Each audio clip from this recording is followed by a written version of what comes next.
Hi, everybody. It is another Green Party Tea Sunday. What's up to my Green Party Tea Timers? As you can see, we have a very wonderful guest on our show today, Mr. Justin Filip from Oregon. I'm going to let him introduce himself, then we're going to get into some other things. So go ahead, Justin. Yeah, I'm Justin Filip, like you said. I got my North Carolina Green Party hat on that was brought to me by some other Greens. So way across on the other side of the country, I'm running for Congress. It's the second time I've run for Congress. I ran in 2024, received 2.7% of the vote then, and we're trying to build on that experience and do better this time, and hopefully we can convince people and win. Yeah. I mean, I'm also secretary of the Pacific Green Party here in Oregon and a delegate to National Committee, as you know. Yeah. Yes, as I know. So it is so very wonderful. Over these last few years, I've gotten to know you as a candidate through wonderful friend of ours, Mr. Ariel. Love him. And he does so much great work. So shout out to him because I hear he's working on your campaign now. So Yeah, love him. He does great work, and yeah, I really appreciate all the help that he's been given the campaign. He's great. absolutely. He's just a really great guy. And I can't sing enough praises for him. So, Ariel, if you're out there and you are watching, I'm sending you lots of love and my best. Oh, so we're going to get into a few things that are going on around the country with the Greens before we get to our great interview for today. So, one of the breaking news stories that we had coming out of California was the state trying to take our fabulous Dr. Bilal Butch Ware off of the ballot, which is just the worst form of lawfare against democracy. Thankfully, the last update that we had, he is now on the ballot and he is moving forward as a candidate. So I'm excited about that. I know that there are many Californians out there who are excited that he's going to be able to continue his run and bid for governor. If you have not looked into his website, please do. If you have volunteer time and you don't have to be in California to do it, or if you can, send a little something along the way, it would be wonderful to help out his campaign because he is doing well as a candidate. He is like just putting all that energy out there, and we love to see it. And there are also a couple of seminars that are coming up for the Green Party, the Latin America Under Attack. So that is going to be pretty soon. And if you go to gp.org, you will be able to sign up for these events. And also, what I always like to tell people is if you want to reach out to your state party to see what's going on, the best thing to do is go to gp.org, look for I just want to make sure I'm getting it right before I say it, the About section. And then under About, you'll see state parties. And what I love about this is that it tells you all the information about each state party that is affiliated with GPUS, and it gives you contact information. But not only that, it gives you their social media information. A lot of times fake accounts pop up and they're doing nefarious things. So when you have one website that you can trust, which is gp.org, and you can see the state party's information, that's where you want to go to get it. So you'll be able to know what's going on in your state.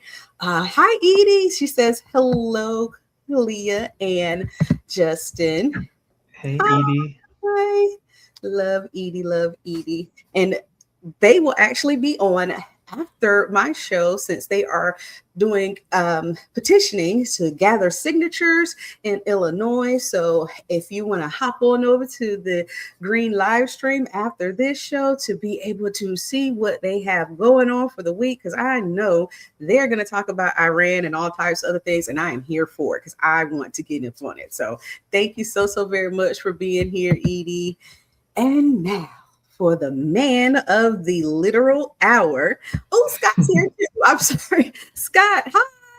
Hey, Scott. Live stream just showing up for us today. Illinois representing. All right. Yeah, I love to see it. And if you're new here, please like, subscribe, hit that bell, and all the good things because we do stuff like this. We're not new to this; we're true to this, as they like to say. So, Justin, are you ready? Ready as ever going to be, I guess. I don't know. Okay. Well, Justin is running for U.S. House in District 4 of Oregon. Tell us a little about District 4. Yeah, District 4, interesting place. Beautiful. It's 17,000 square miles. So it's we have, I'll give you like a more of a general overview. So Oregon has 6 congressional districts. Every state has, for those who may not know, every state has a different number, right? So it's based on population. So by area, we are the second largest district in the state of Oregon. The eastern part is largely uninhabited, and that's really huge. But we're the second largest, 17,000 square miles. So geographically, it runs along the Oregon coast from the California border, like halfway up the state, and then it extends inland. It has one of those weird, congressional district shapes to it, but it does include a couple college towns here in Oregon. Corvallis, which is home to Oregon State University, and Eugene, where I live, which is home to the University of Oregon.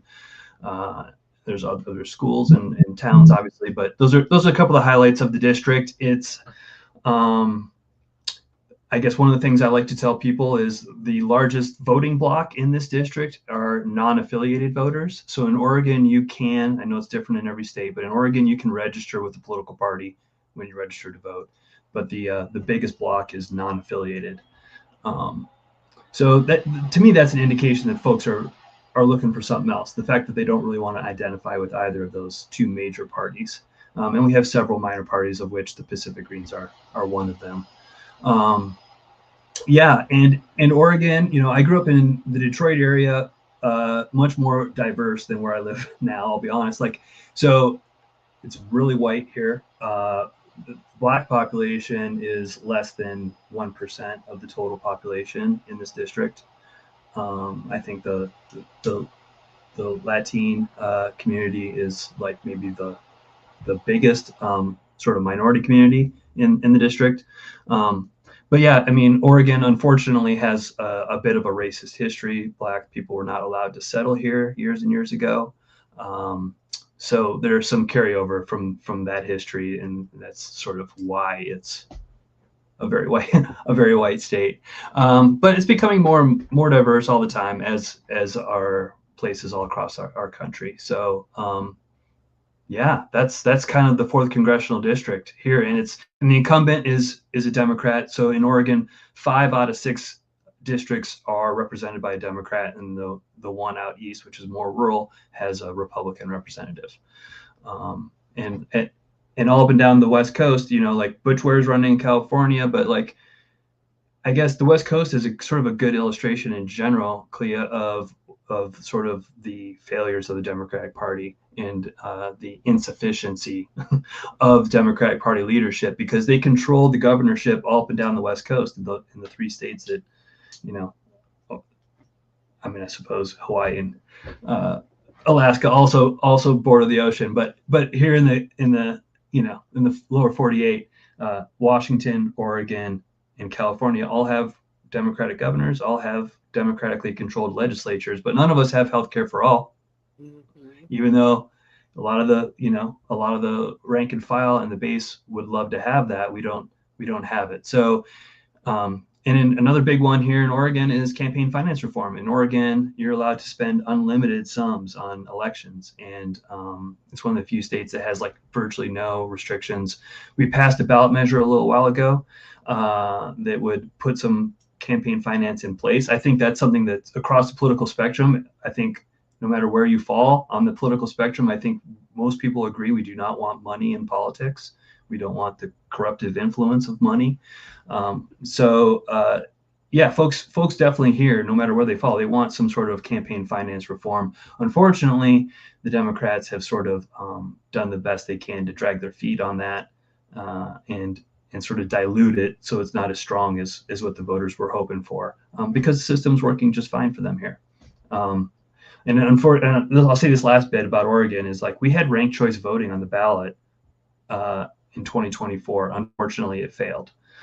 So we had an opportunity here to enact some voting reform, and hopefully we'll be able to revisit that. But I wish I could say I was surprised. I'm not really, but it was disappointing. Because that is, and some view that as a prerequisite to third party success, or the success of any party trying to organize outside the two major parties. So personally, I think we can overcome it either way, regardless of voting reform. But having some sort of voting reform in place would be helpful. So that was disappointing. So that's a quick snapshot of like Oregon and my congressional district. Okay. Well, when I hear Oregon, I can't help but think of the Oregon Trail. So it's always funny to me. And I know you hear that all the time, but I still have to say it. Oh, yeah. I played that game in Michigan for sure. Like black screen, green dots. Like it was very primitive. But yeah. You have dysentery. That part.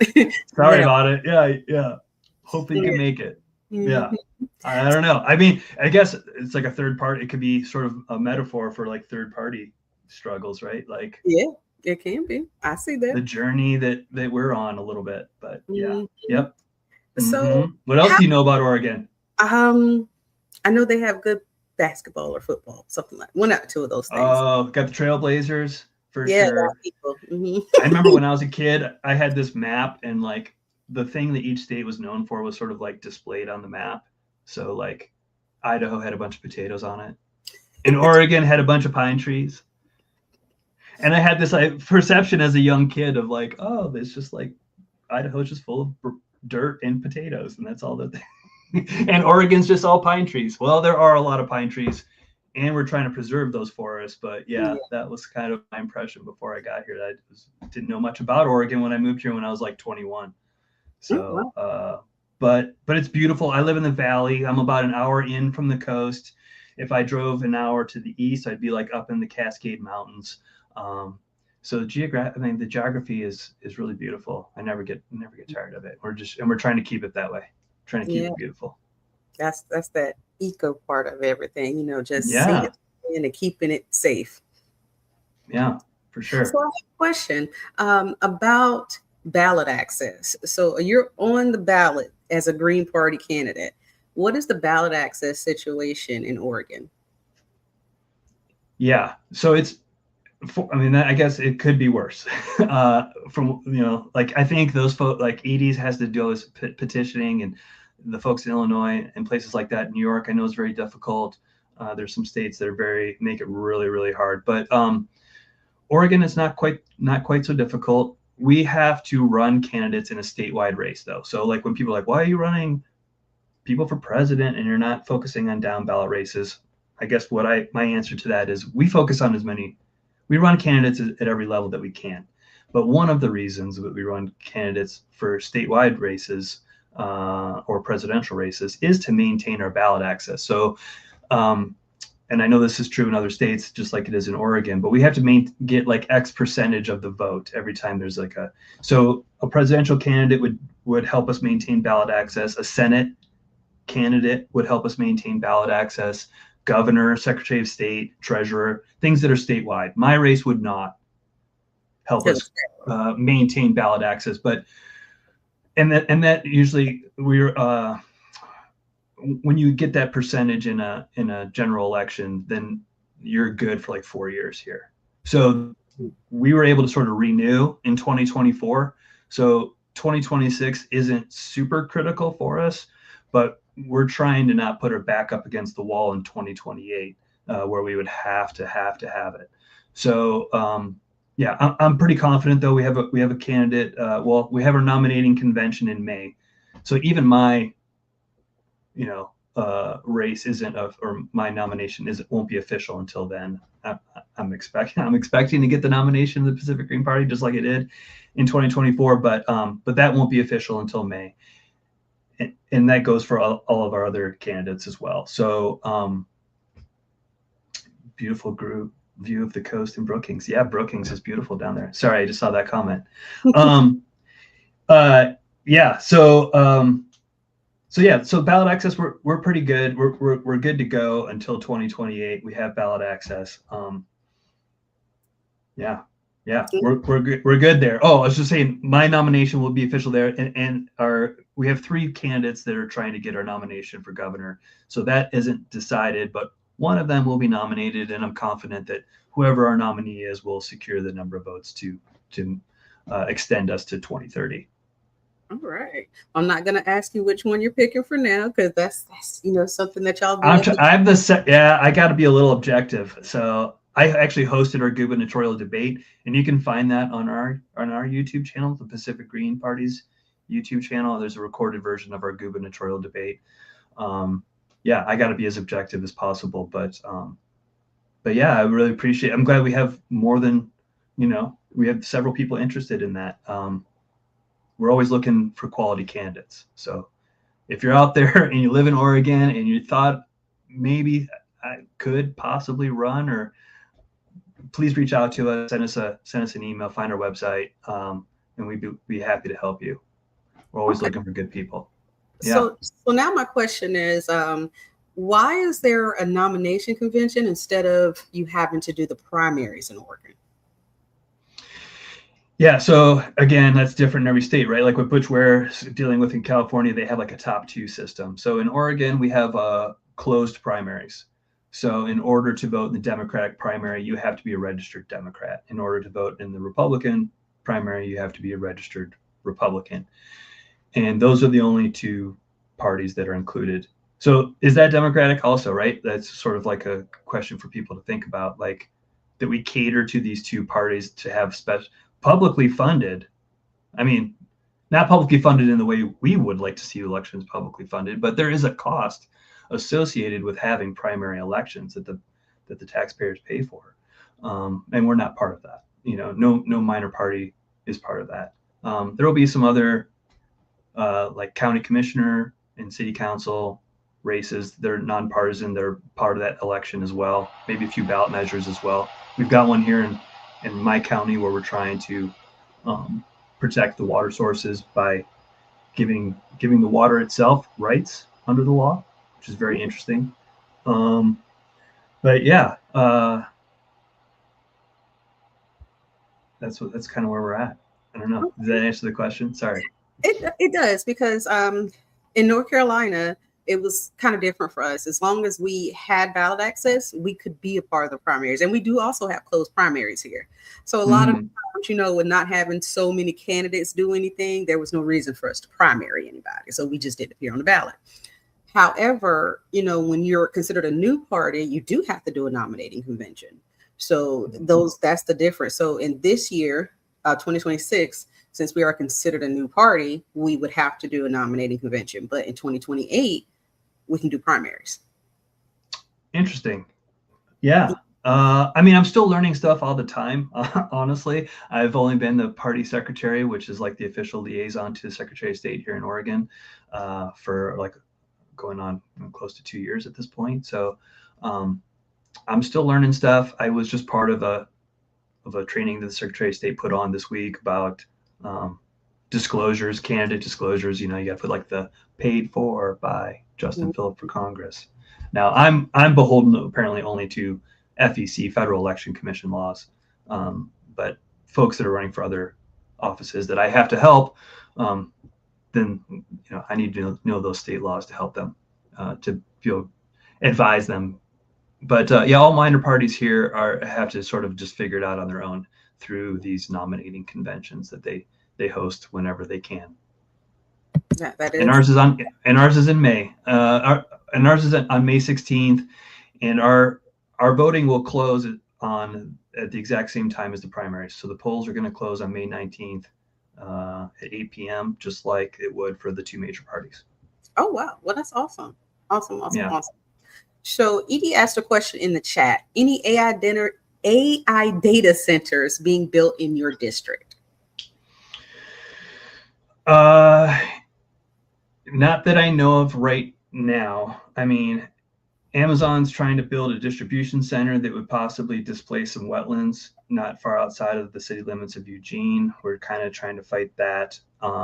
there's been a call for sort of like a moratorium on data centers being built in Oregon. And this is one of the questions we had for, good question, Edie. This is a question we had for our gubernatorial candidates about how they felt about AI data centers being built in Oregon. There was previously tax incentives to encourage more of these to be built. The legislature put a pause on those incentives because we're not sure we want to incentivize that right now for a number of reasons, right? Just like potential negative impacts on the environment, all the water that's needed to dedicate to these data centers, all the energy that's required, and the effect that has on individual consumers too, because it's in places it's driving up energy costs for everyone because they're consuming so much of the energy. And so it was interesting to hear our gubernatorial candidates try to field that question. But yeah, in my district, not that I'm aware of, we do need to be sort of like hyper vigilant about it though, and be on the lookout. And because yeah, I mean, there's a lot of potential. Not and then all the other, negative impacts of AI just on our culture, I guess. These are all things. It's a new thing, and so I think we're sort of trying to figure out how to navigate this new AI space. But yeah, I think it's definitely something we have to have on our radar. We got to be careful about how that impacts us economically, environmentally, culturally, in terms of like the art that's produced and the work that's been done, and like the workers that potentially are going to get displaced by AI and replaced by AI. What are we going to do for these folks if they get sort of bounced out of the workforce? Yeah, it's a great question. Probably one I honestly need to study up a little bit more on, because it's kind of like it's a developing topic. Yeah, where I live at in Sanford, they are talking about building some AI data centers here, and it has brought together the least likely people of all. Like, you have MAGA, you have the Bluebirds, and you have everybody else in between just on one side. And they're like, no, we will not do this here. So it's beautiful to see that we can all come together for a cause. I just wish that people would see that those other two parties do not represent them in the best type of way.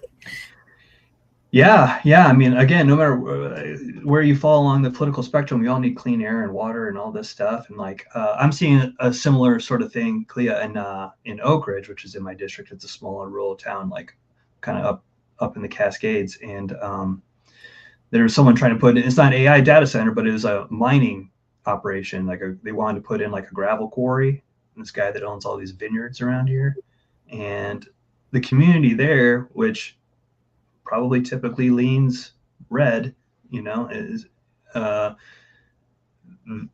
they're very aware of the potential negative environmental impacts of this project. And so they're being very vocal and standing up for the environment, and we're trying to stand there with them.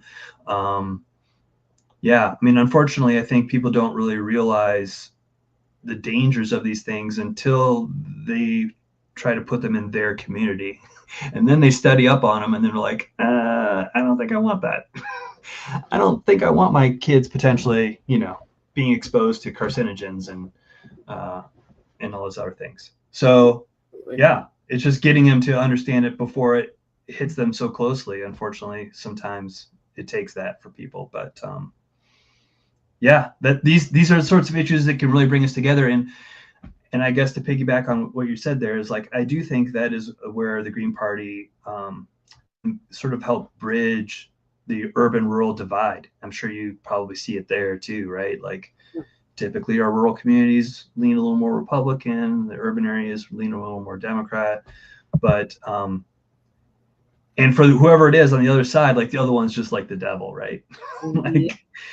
like those rural areas just despise the Democrats, and the urban areas sort of, there's some people that just despise the Republicans. I think we're sort of uniquely positioned. We're neither of those things, So I think we can sort of help bridge that divide to show them that there is actually a party that's willing to stand up for people regardless of what type of community you reside in. We all sort of share the same values as far as like clean air, clean water, all these things. Yeah, Edie says greens don't fit in a neat box. We do Yeah, not. yeah, that's true. You know, I mean, we have a lot of like libertarian streaks in our policies. You know, strong protections for our civil liberties. So yeah, I mean, I've had people that I know are not quote unquote leftists that have supported my campaign just because they got to know me, and I feel like and they feel like they can trust me, and even if they don't agree 100% on every issue with me, they know that like I'm an honest person, and that um, you know, I'd rather deal with someone that I disagree with that at least I know for sure like they're being very transparent and I know exactly where you stand on that issue versus someone who tries to sort of like pull the wool over my eyes, telling me what I want to hear, and then goes and does something different. To me, that's like much more despicable, and that's kind of what what I usually see out of the Democratic Party. Right? They say all the right things. They say oftentimes the things that people want to hear, but you got to pay close attention and sort of like parse like the rhetoric from the actions. Yeah, and so when I think about the duopoly, I see them as, you know, a two-person game of Monopoly. They are game players. Politics is a game to them. When I see the Green Party, I see a family. And family's not always pretty when they go do different things together. You know, you have to work stuff out, but at the end of the day, we're family and we're going to get through it. And so that's the feeling I take into what we do all the time, because yes, it can get messy, but we're not going to buy up all the project houses and all this other stuff to keep people from being able to get something. We're going to do what's best for everybody. So, that's Yeah, yeah, I think that's what brings us all together. And yeah, we have our differences. I like the family analogy. Yeah, yeah, because we're not always going to agree on everything, but we all are we share a similar view of the world. We have a similar beliefs in our platform, which I think is a really strong platform. Um, and yeah, I mean, I guess I want to see like a big. Someone else said this, like a big green tent for everyone that doesn't want their government bought by corporations and billionaires. Like one of the things I talk about, like there's a home for you here. Talk about like a family. There's a home for you in the Green Party if you want to build something that's not bought by corporations and billionaires. If you value clean air and water and someone that's going to look out for that without ever selling you out, there's a home for you in the Green Party. Um, yeah, yeah, I like that. I like that. It's sort of a family view. hmm yeah. And so with your campaign, a lot of people, when it comes to politics and when it comes to, and like Butch Ware says, the Green Party is full of public servants. We don't have politicians over here. So when it comes to running these federal races, a lot of people try to hold, these U.S. congressmen and women accountable for state level things that their U.S. Not their U.S. but their state congressmen and congresswomen should be handling for them. How do you navigate that while you're on the campaign trail? Um, I'm not sure I fully understand when you what the question was. I'm sorry, Clea. So No. like, how do I navigate? Go ahead. So minimum wage, right? We Yeah, have yeah, federal yeah. minimum wage and we have a state minimum wage. Sure, And sure. a lot of people, they're like, well, they don't know who to go to talk about the I minimum see. wage. And so as a candidate for a federal candidate, you can have the impact on the federal side, but you can't have that impact on the state side. You can only like voting wise, you can't have that impact. You can Sure. talk about it, but you can't do anything Right. voting on it. So how do you come across in your campaign to let people know, I see your local and state level concerns, and as a federal candidate, here's how I will try to help you there? Yeah. Yeah. Okay. Thanks. Thanks for the clarification. Yeah. I mean, I guess sometimes, yeah, people, not everyone knows who's responsible for what in government, right? So they might want to talk to me about issues that are really not something that's under the purview of a member of Congress. Maybe that falls to a state legislature, like you're saying. But some things are a little bit of both, right? Sometimes, like, you can bring federal funds back to your district to deal with certain issues. You can ask for those in the Appropriations Committee. I'll just keep, so here's like one example, like homelessness. This is like one of my top issues because, I mean, like the imperialism abroad, huge, like it's a moral issue, really, at the end of the day, you know, like you talked about, we're public servants. I think that's one of the things that brings us to the Green Party is like, we want to do the right thing for the sake of it being the right thing. And, you know, we don't want to see people murdered in pointless wars overseas. And we don't want to see our neighbors having to live on the streets here at home. So this is one of the biggest moral crises is domestically. And Eugene, last time I checked, has the highest unhoused population per capita in the entire country. So this is an issue that really hits close to home in my district. And it's not just like the bigger towns like Eugene. It's like I go down to these smaller towns, Cresswell, Cottage Grove, Roseburg. I just spoke with some folks down in Roseburg, which is a more conservative town south of here, but they've got a whole encampment set up along the river there. Homelessness is an issue that touches all of our communities, big and small. You'll see tents, not just in these big cities, but you'll see them in some of the smaller rural towns as well. So, what can we do there? And a lot of times that does fall on state level policy, right? A lot of times these are state level interventions, but I want to see what is possible at the federal level. What can we do to make housing more accessible and more affordable for people? It's such a complex issue too, and there's so, like, we have to look at it holistically and all the different factors that contribute to homelessness, because there are many different factors that contribute to it. So we need to be sure to address all of them in a holistic manner. But like, we definitely need to build more housing. We definitely need to improve living wages for people and keep folks off, you know, do everything we can. You know, a universal healthcare system would remove medical bankruptcy as a reason for people ending up on the streets. And the highest, and if you think this is just a problem that affects other people and it won't affect you, let me remind folks the highest, or the largest growing segment of the unhoused population are retirees, because we've created such wealth inequality in this country that it's harder and harder for people to have retirement savings, because they're using every dollar that they can get to just get by right now. And when they get to retirement, there's just not much there for them. And that's the largest growing segment of the unhoused population are people in retirement age. So this is something that touches everyone, and it could be, you know, could be any of us. A lot of people are just like one unexpected expense away from ending up there.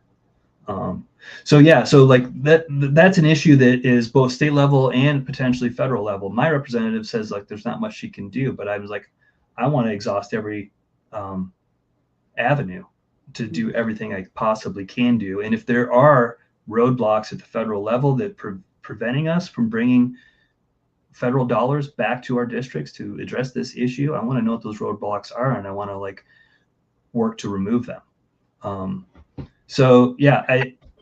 But it's all tied. When I talk about policies in general, I talk a lot about imperialism, because all the issues are connected, right? Like, we're an eco-socialist party because we recognize how capitalism can be a very exploitative system. It exploits workers, it exploits our planet and the environment to further profits, and that's really the only thing that matters under a capitalist economy.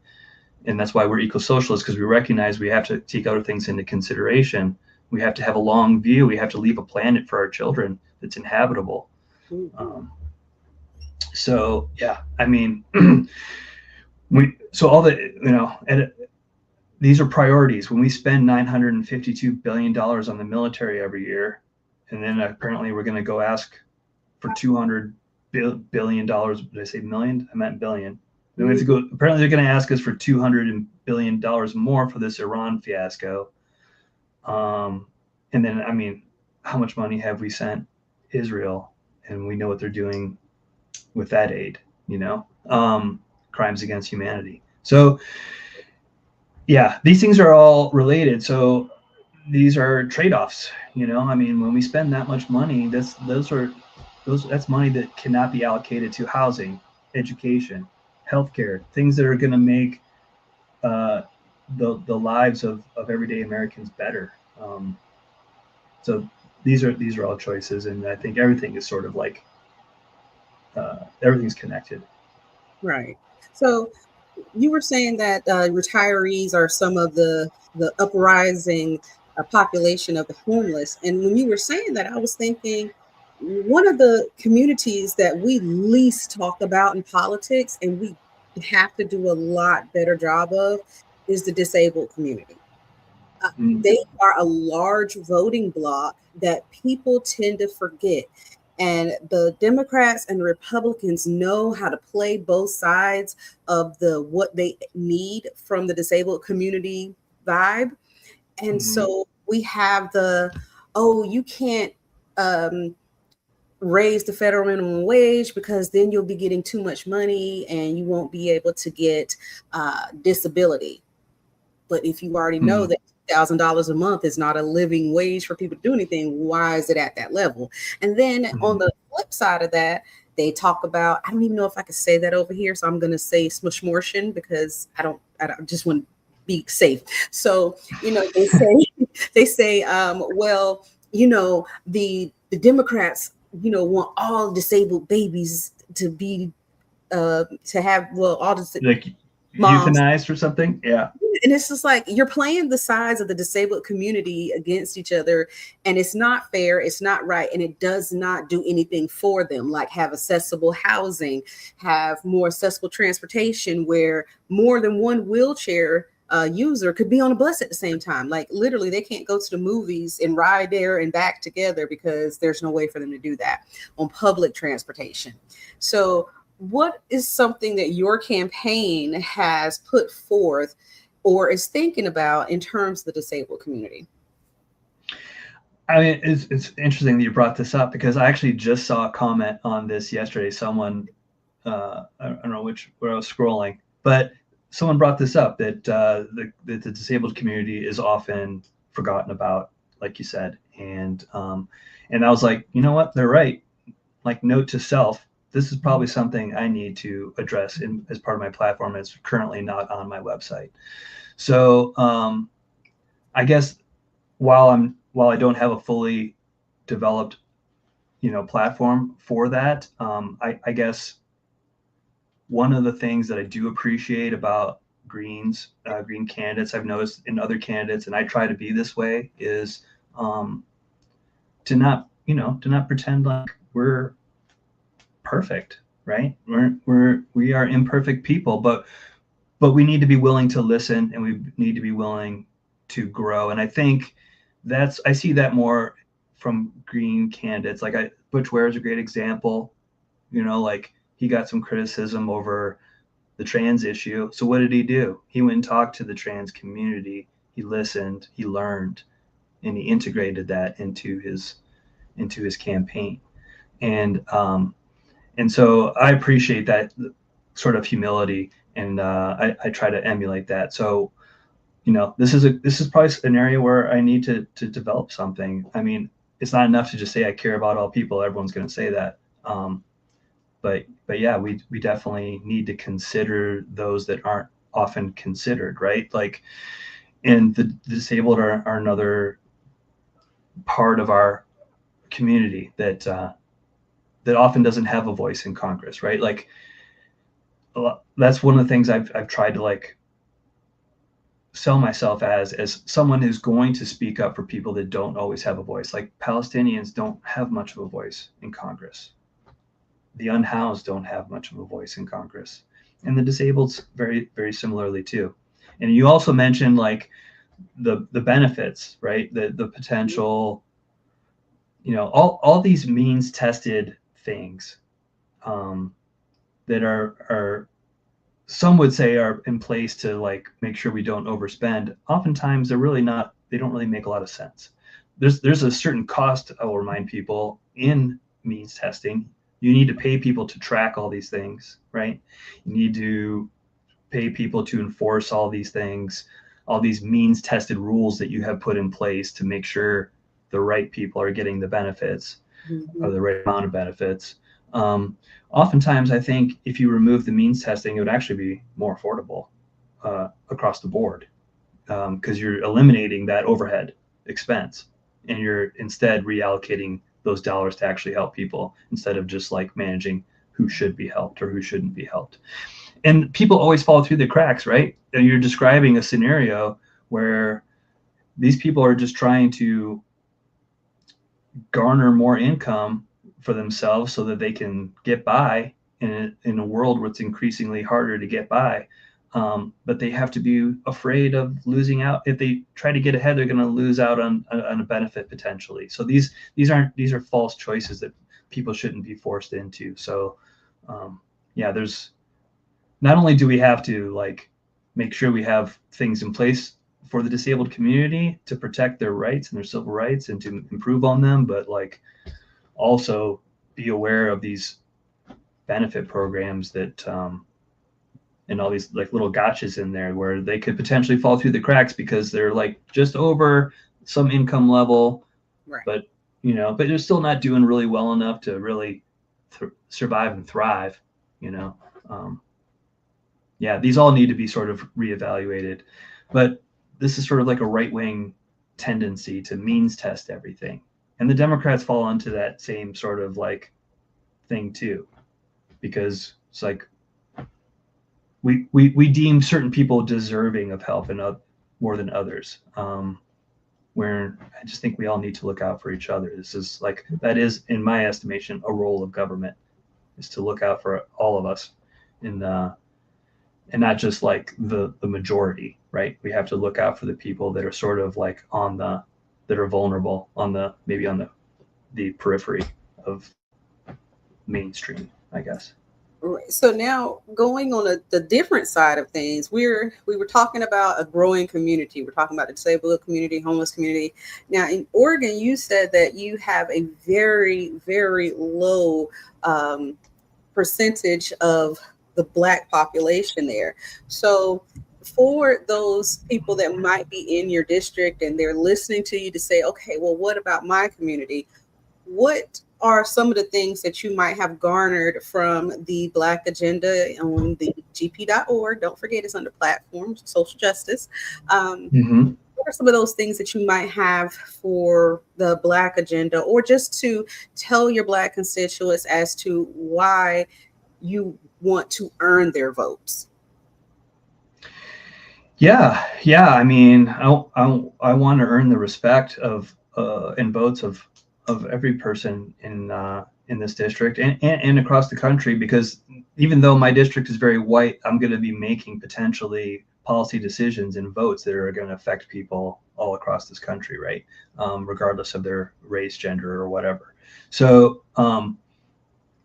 yeah, and we support reparations, which is like one of the huge differentiators between us and the Democratic Party, and obviously the Republican Party is not going to support that either. Um, and it's like a debt owed. I mean, Black people in this country have been it's not impossible to build generational wealth, but it's very difficult. It's been made very difficult for a number of reasons, like redlining in terms of where you can buy a home, like Jim Crow laws at post-slavery. Like, so there's a debt owed to folks, um, and we know there's a correlation between race and your economic situation, right? And these are all carryovers from this history of ours in this country from slavery to now and all the things in between where it's been made very very difficult for Black people to build generational wealth to pass that down from one generation to another in their families. um, so how do you overcome that and how do you break that correlation, right? How do you break it so that it's not disproportionately unfair for a certain segment of this country? And I think that requires paying that debt owed and infusing some real significant economic resources into the communities that need them the most. Um, Because if you want to, I think this is just a very realistic approach, honestly. Because if you care about crime rates and all these other things that are sort of byproducts of poverty, for the most part, right? Like we don't are the most policed communities, are those affluent communities? We know they're not, right? We know police aren't like constantly patrolling affluent communities because there's very little reason to commit crimes. So, I mean, they're probably committing like white collar, high level crime and crimes against humanity and things like that. But Epstein. yeah, yes, but like I mean, people that are in a tough spot are desperate, and sometimes they do things that are desperate, right? And sometimes those are criminal. So I think we want to build happy, healthy communities where everyone truly has a chance at that American dream. I don't think it's been a level playing field in this country ever. Still isn't. And a lot of the policies that we advocate, everyone would benefit from, but especially those communities that are up to now disproportionately affected, right? In the Black community, you can point at just about any issue, and it's disproportionately, been negatively impacted, right? As far as uh, how many, it's like what Black people make up, what percentage of the entire nation, but like 30 some% of the prison Right. That part. population, right? Way more. There's there's more Black folks, uninsured, right, than their white peers. So, but everyone can benefit from a universal healthcare system, but especially those communities that are being disproportionately affected right now. Criminal justice, policing, healthcare, housing, even, right? All these things. So it's not that we're trying to like single out the Black community and give them more benefits than everyone else. We're just trying to make it truly a level playing field where the American dream is achievable for everyone.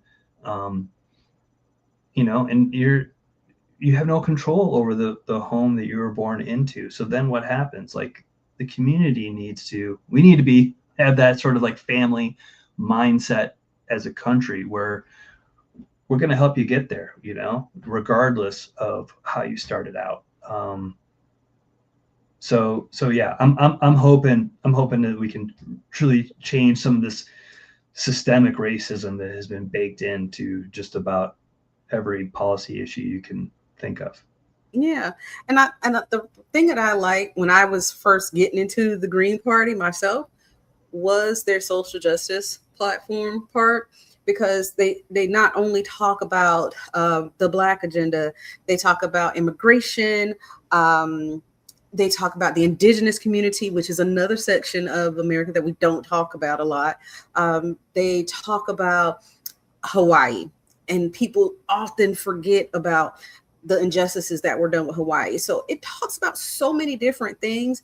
And when I see that this much care was put into the platform of a party, that it feels, like I said, like family again. Like somebody said, hey, I remember when I saw you struggling with that. Let me make sure we don't have to do that again. And each time something happens, we're doing that. So it really does send a message to people that we're thinking about all the things, and we're trying to make those things better in the best way possible. So we're not just putting candidates out there just to keep a ballot line, because that makes no sense. We're putting candidates out there who have a platform with the 4 pillars and the 10 key values to back themselves up. So when you go to Congress, we know what they're voting on. So with that being said, I have the last question that I am going to ask of you, Okay. because I know it's been a lot, and I'm just like, No, it's great. I'm glad to chat with you. Yeah. I mean, I think we've only engaged in written form before, so this yes, is great. yes. Yeah. Yeah. So what is one policy that you would pass immediately if you could, once you get in office? Oh man, if I could, right? I mean, that's like a big sort of caveat. Yeah, because I mean, largely we're going to be outnumbered by the still, even if we got a few of us in Congress, we're still going to be greatly outnumbered by the two corporate imperialist parties. But I think the money, obviously, is something that sort of is essential to everything. Like so, like Citizens United. So like overturning that Citizens United, I think, because the corruption of money in our government um, has produced all sorts of negative byproducts. So I think if we can first sort of address that root cause, then we'd be in a good shape to start tackling everything else.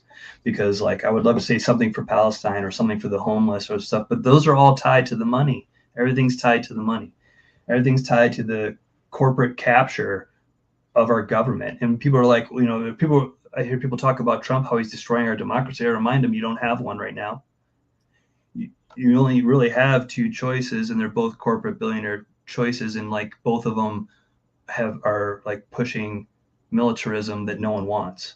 We saw the Biden administration do it with Palestine. We're seeing a continuation of that, regardless of which major party's in charge. That imperialism stays the same, and that's tied to the money. So everything is downstream from this donor class agenda, right? Because that's who the two major parties work for. I mean, that's why they made sure, even like we're the left of Bernie Sanders, but like they couldn't even let a Bernie Sanders type person gain too much power in their party. That was too much of a threat to the established, entrenched donor class that runs that party. And we know, a lot of people don't know though that, uh, you know, the Democrats argued in court, and they were taken to court by some people in Florida after the 2016 primary. And they literally argued in court they're under no obligation to be fair in their primaries, that they're a private club essentially, and they can do whatever they want. And the judge ruled in their favor. And we see what their actions are with the Butch Ware campaign, and we could cite all sorts of instances of them being undemocratic in their actions, even though they're going around trying to sell themselves as like the party that's going to save democracy. So if we want to bring democracy to America, is how I talk about it, because we don't have it right now. So we got to bring democracy here, and we're not going to get it by either of those two major parties. And I don't. In the Bernie Sanders case study is an example that you cannot really change or reform the Democratic Party into the thing that you want it to be, that it's not. At its core, it's a capitalist imperialist party at its very core. And it will fight to stay that. So like if you think the third party challenge, someone else put this very well, but if you think this sort of project to try to build people power outside the two major parties is a tough road, like it's arguably harder to change the Democratic Party into what you want it to be. That project, when you have people on the inside that are billionaires and corporations actively fighting against you, I see good candidates in Oregon running in primaries that should be running as Greens, and they're getting treated poorly by the Democratic Party because the Democratic Party doesn't want them. They do not want you if you are a progressive.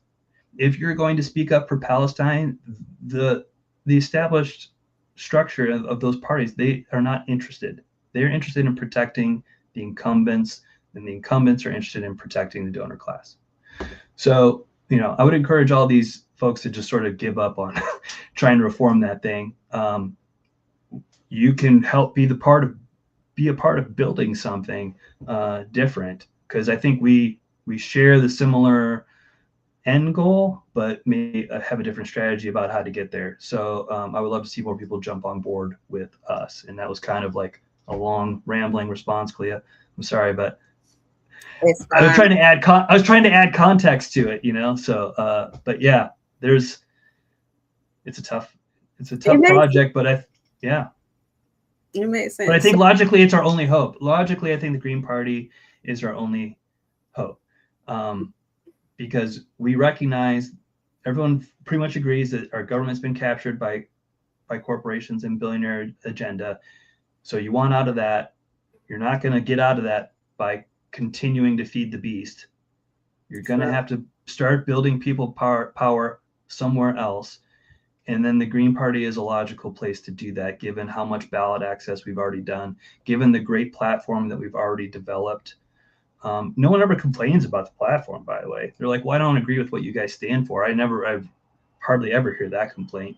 Usually it's just some sort of like made up thing about electability, which becomes a self-fulfilling prophecy. Yeah, we're not going to be electable if you don't think we're electable.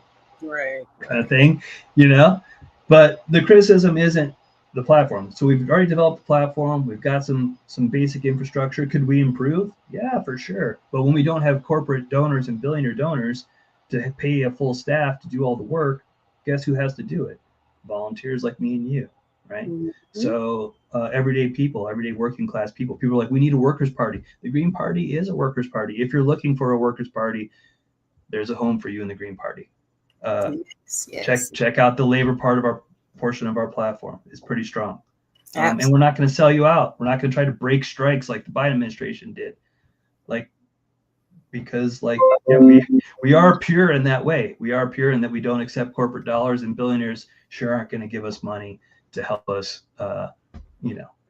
defeat them. So okay. So with that being said, and we just have a few more moments left in the show before we switch on over to the Green live stream.